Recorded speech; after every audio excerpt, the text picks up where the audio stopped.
Welcome to my YouTube automotive channel. In today's video I have 2015 Ram 1500 and I will show you which fuse and which relay to check in case you're having problems with the blower motor.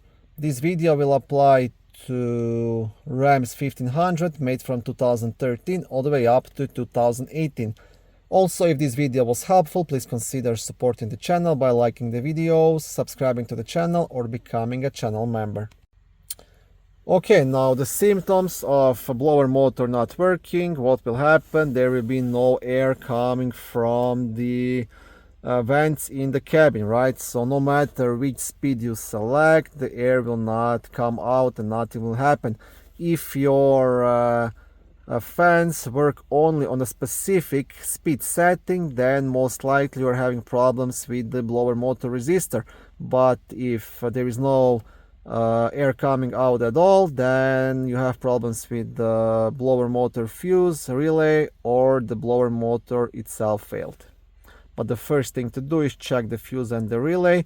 If they are good, then you want to focus on the blower motor. You want to test if the power is coming to the blower motor. If it is, then the blower motor failed. If it's not, then you have a wiring issue. Both the fuse and the relay will be located in the main fuse box, which is under the front hood on the driver's side, just next to the battery, right here.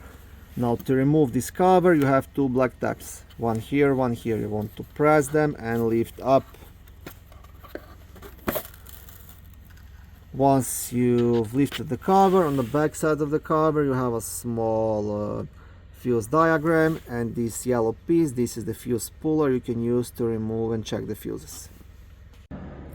Okay, and the blower motor fuse, it's a fuse number F13, which is a 40 amp fuse located right here, and just next to it K13, this is the blower motor relay. Now the best way to test the relay is using the multimeter, or if you don't have it, you can just replace it with one of the same kind. You see there's a bunch of them, and see if that makes a difference. If it does, then you know your problem is a relay.